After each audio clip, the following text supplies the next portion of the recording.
So we come to the sixth move. Two hands climb the back to strengthen the kidneys. Within the traditional form, the hands run up and down the urinary bladder meridian tract and back up the kidney tract. It's more of just a basic motion, Uttanasana move in yoga, coming down and up, or like a Pilates roll down, up and down, flexion and extension of the spine.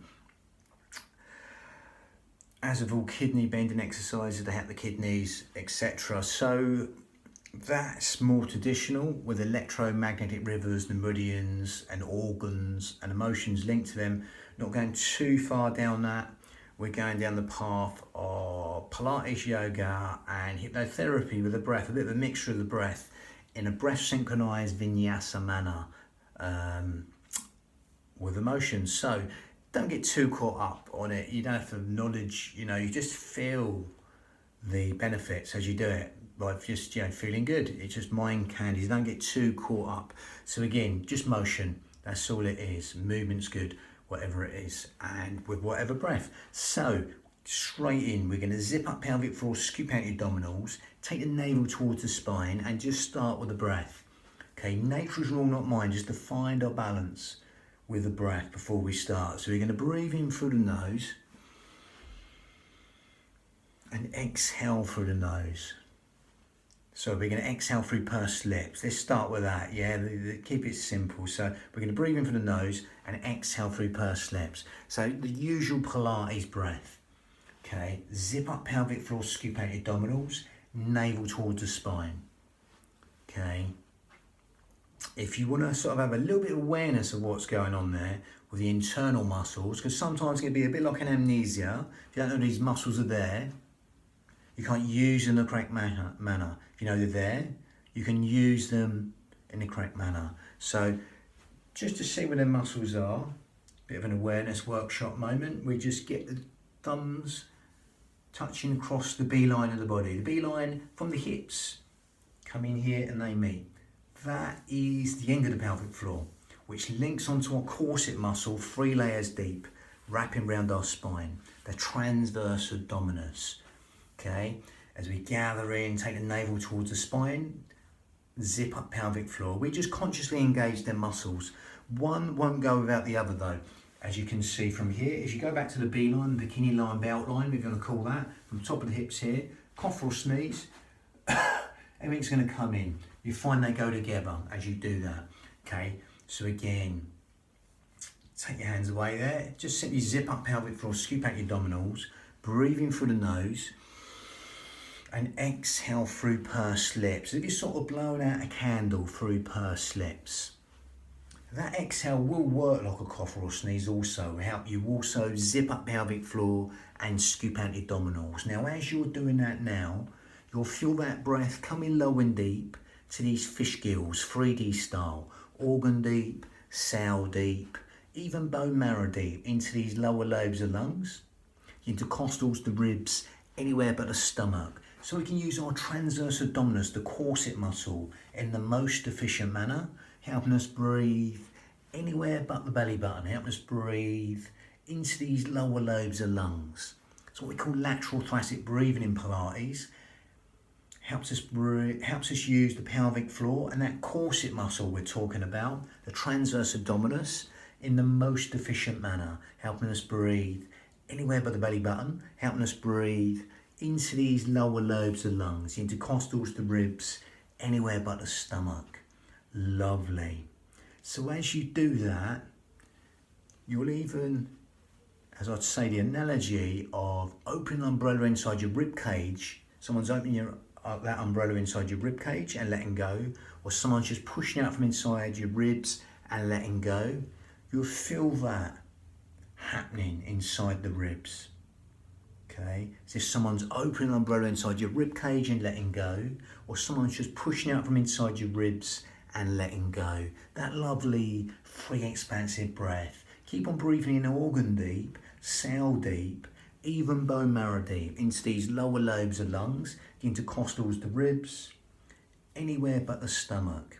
Okay, anywhere but the stomach. Lovely. So with that, we're going to change it and go down the yogic path. We're closing the mouth, breathing out through the nose.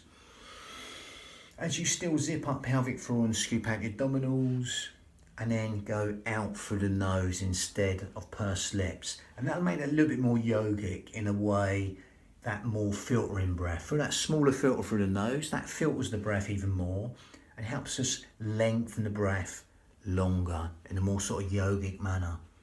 Okay, more cleansing breath. That will help lengthen the whole will cycle of the breath.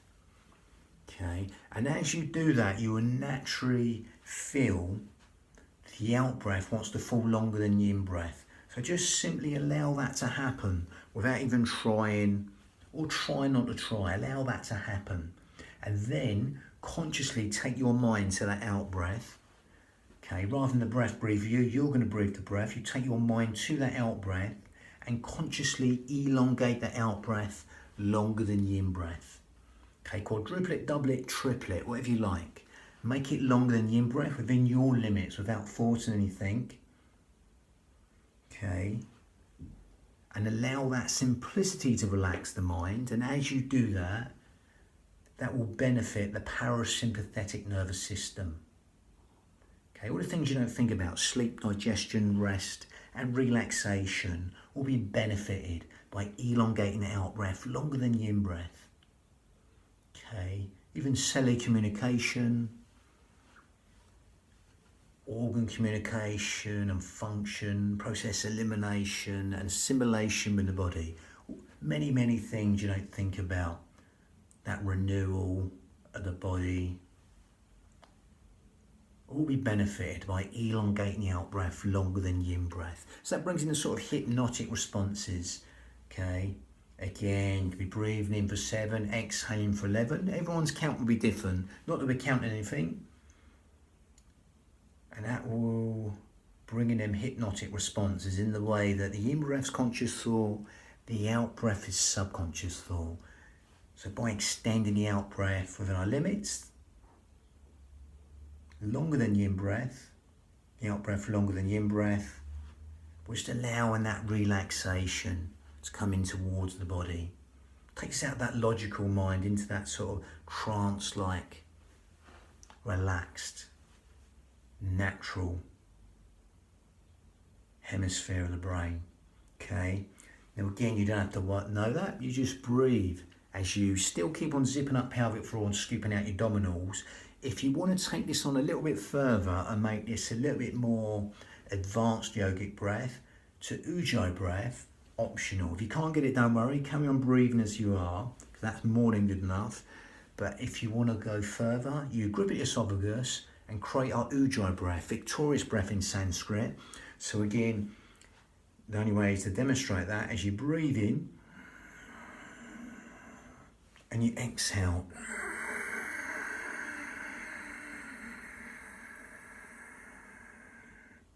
As you grip at that esophagus, that will help lengthen the breath even longer for that narrower filter.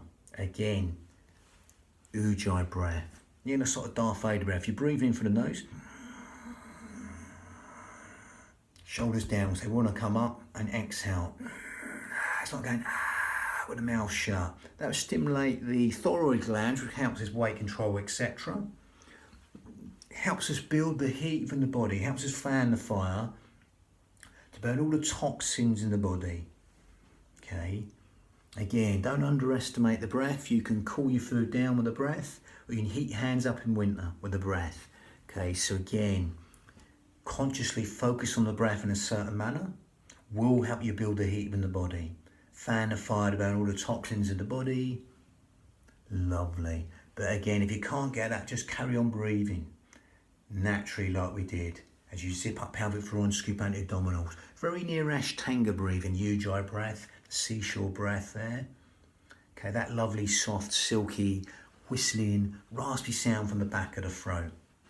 Lovely. So again, Ujjayi breath or not, we're going to link that. We're going to calibrate and synchronize and integrate that with emotion in a sort of breath synchronized manner, vinyasa in Sanskrit. So with this, a nice simple motion. It's just basically flexion of the spine and breathing in as we touch the meridians coming down the outside of the legs, the urinary bladder tract, coming up the inside of the body. Okay, now again, I'm going to add some Iyengar yoga principles of levels, modifications, if you like. Obviously, you've got really bad back problems, you might want to just separate the legs. You're going to make it a little bit harder on the flexion, and you're fine. Then you can have the feet together. You can straighten your legs but not lock them, or soften the knees, but no further than knees in line with toes again. You know, like Utkatasana really, the fire posture nearly, but again, I would go no further than knees in line with toes. Okay, option. If you want to support the hands here, instead of going down the outsides of the legs, you can do that as well, if you've really got problems in your back.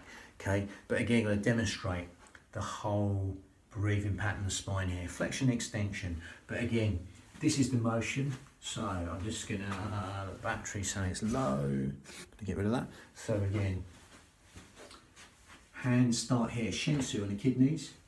Okay. You breathe in to prepare. Now again, I'll start here, wider, and you're going to exhale down. But keep the legs bent. Go to a modified version. Exhaling down, no further than knees and arm and toes I would go. Outside of the legs. Breathing up the centre line of the body for the inside. And exhaling down. Allowing that essence to come down from the sky that nourishes the body. Okay, we go on which bit to lengthen in a minute with the breath. So breathing in, palms to here, exhaling down. It's going to be long, this breath. If you need to support yourself, then support yourself here. Forget this coming down the outsides, and don't come down so low. Exploit the range, speed and tempo to suit your ailments in your body. Otherwise you're exhaling down the traditional way, yawning bloody tracks down here, knees not coming further than toes. Breathing up the centre line a bit sharper. This bit, as you allow the shoulders to drop, exhale down, nice and slow.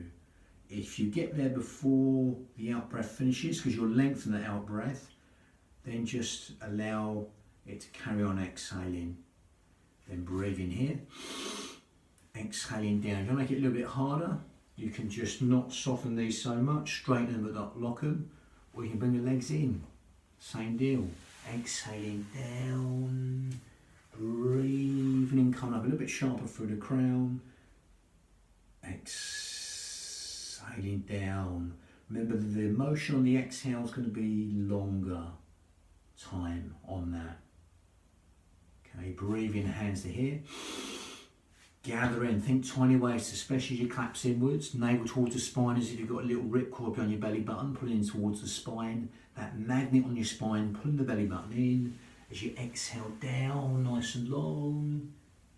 Only come down as deep as you like. If it's to here, that's fine. Otherwise, it's here. Breathe in a bit sharper. Shoulders will drop. Exhale down. Slow, slow, slow, slow, slow, slow, slow with the exhale. Breathing hands towards the back. And then follow again.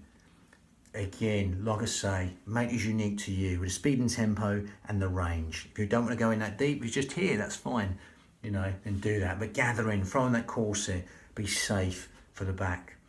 Lovely. That's just one way of doing it, okay? There's loads of ways, but again, it's just motion at the end of the day. So, with that, got number 7, punching with angry gaze next.